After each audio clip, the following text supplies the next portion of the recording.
Hasta la vista, कैसे हो मैं बादाम पेस्ता। मैं हूँ मनबुद्धि बालक। और के एक और एपिसोड में आपका स्वागत है।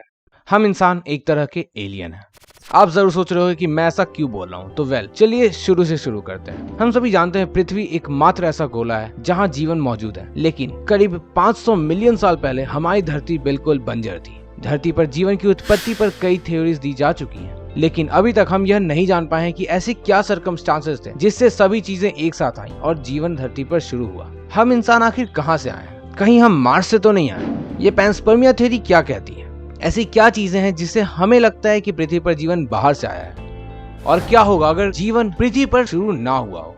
तो वेट दोस्तों, इन पूरी तरह से हाइपोथेटिकल सवालों का जवाब देगा ये मनबुद्धि बालक। तो सबसे पहले मैं बता दूं, पृथ्वी पर इंसान, डायनासोर, टेट्रापोडोमॉर्फा और सैर्कोप्टेरिकी से भी पहले मॉलिक्यूल्स आए, जिसके बाद सब चीजें धीरे धीरे करके विकसित हुई। लेकिन ये मॉलिक्यूल्स इतने कॉम्प्लिकेटेड थे कि वैज्ञानिक मानते हैं कि इट्स इम्पॉसिबल कि वो यहाँ फॉर्म हुए होंगे, और ऐसा माना जाता है कि लाइफ कहीं और फॉर्म हुई और फिर धरती पर आई है। लेकिन इसके भी कई काउंटर क्वेश्चन किए जा चुके हैं और निश्चित तौर पर इसका कोई भी एक कंक्लूजन नहीं निकला है कि पृथ्वी पर जीवन कहाँ और कैसे शुरू हुआ। लेकिन एक चीज जो क्रिस्टल क्लियर है वो है कि ये धरती 4.5 बिलियन साल पुरानी है और धरती पर पहला फॉसिल जो मिला है वो 3.7 बिलियन साल पुराना है। इससे एक चीज तो जाहिर कि धरती पर जीवन कुछ इसी के आसपास शुरू हुई। पृथ्वी पर जीवन के कुछ शुरुआती सबूतों में मैक्रोमोलिक्यूल्स शामिल हैं, जिसे आरएनए और राइबोन्यूक्लिक एसिड भी कहते हैं। ये 4 तरह के न्यूक्लियोटाइड से मिलकर बने होते हैं और ये न्यूक्लियोटाइड्स एक स्पेशल तरीके से आपस में कनेक्टेड होते हैं। ये आरएनए खुद से अपने आप को रेप्लिकेट भी कर सकते हैं और ये आरएनए लाइफ की एग्जिस्टेंस के लिए बहुत ही ज्यादा इंपॉर्टेंट है। अभी एक चीज जो वैज्ञानिक के लिए पहली बनी हुई है कि ये आरएनए आखिर कहाँ से आया। मोस्ट प्रोबेबली आरएनए अंतरिक्ष में घूमते हुए यहाँ आया, लेकिन इसका मतलब ये कतई नहीं है कि एलियन ने आरएनए भेजा होगा। खैर, सच्चाई हमारे सोच के भी परे हो सकती है, लेकिन एक थ्योरी इसे प्रूव करने के लिए भी मौजूद है, पर उसके बारे में हम आगे जानेंगे। वहीं कुछ वैज्ञानिक मानते हैं कि जब चांद का फॉर्मेशन हुआ, यानी कि जब थिया प्लैनेट अर्थ से टकराया, तब ऐसा हुआ होगा और धरती पर आरएनए पहुंचा होगा। इसी के साथ आता है पैंसपर्मिया का कॉन्सेप्ट, जिसके मुताबिक जीवन पूरे ब्रह्मांड में हर जगह मौजूद है और मीटियोराइट्स, एस्टेरॉइड्स और कॉमेट्स के द्वारा यह एक ग्रह से दूसरे ग्रह में मूव होते रहते हैं। ऐसा भी हो सकता है कि पृथ्वी पर जीवन मार्स से आया। ये सुनने में अजीब जरूर लग रहा होगा, लेकिन इसको साबित करने के लिए भी एविडेंस मौजूद है। पृथ्वी पर मार्स के कई मीटियोराइट्स मिले हैं। इनमें से सबसे पुराने मार्शियन मीटियोराइट्स का नाम एलन हिल्स 84001 है और ये करीब 4 बिलियन साल पुराना है। वहीं हम सभी जानते हैं पृथ्वी पर जीवन के सबसे पुराने जीवाश्म भी करीब 3.7 बिलियन साल पुराने हैं। इसी टाइमलाइन की वजह से कुछ वैज्ञानिक इस पैंसपर्मिया हाइपोथेसिस के सपोर्ट में होते हैं, तो वहीं कुछ अगेंस्ट में। 29 अगस्त 2012 को भी कोपेनहेगन यूनिवर्सिटी के एक एस्ट्रोनॉमर ने आरएनए के कुछ स्पेशल मॉलिक्यूल्स को एक स्टार सिस्टम में पाया, जो हमसे करीब 400 लाइट ईयर दूर था, जिससे यह साबित होता है कि धरती पर जीवन बनाने की मुख्य वजह अंतरिक्ष में मौजूद है और इस ब्रह्मांड और हमारे आकाशगंगा में ही कहीं ना कहीं जीवन उत्पन्न हो रही है। अब आप सोच रहे होंगे कि जीवन एक ग्रह से दूसरे ग्रह पर पहुंचता कैसे है, तो ऐसा मुख्य रूप से 3 तरह के पैंसपर्मिया की वजह से हो सकता है। पहला है लिथोपैंसपर्मिया, दूसरा एक्सीडेंटल पैंसपर्मिया और तीसरा है डायरेक्टेड पैंसपर्मिया। सबसे पहले लिथोपैंसपर्मिया के बारे में जानते हैं।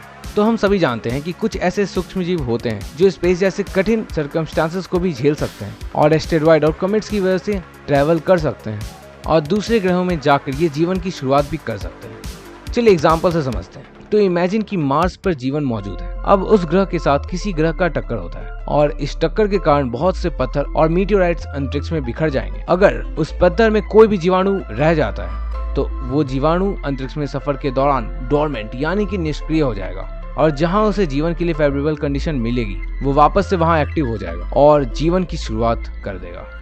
रिसर्च में पाया गया है कि बैक्टीरिया, फंगस और एक्सट्रीमोफाइल्स अंतरिक्ष के सफर में आसानी से सरवाइव कर लेते हैं और उन्हें इससे कोई परेशानी नहीं होती है। और हैरानी की बात यह है कि 4 बिलियन साल पहले धरती के साथ भी कुछ ऐसा ही हुआ था, जब पृथ्वी से बहुत सारे एस्टेरॉइड्स टकराए और जैसा कि हम सभी जानते हैं लाइफ भी उसके बाद ही शुरू हुई।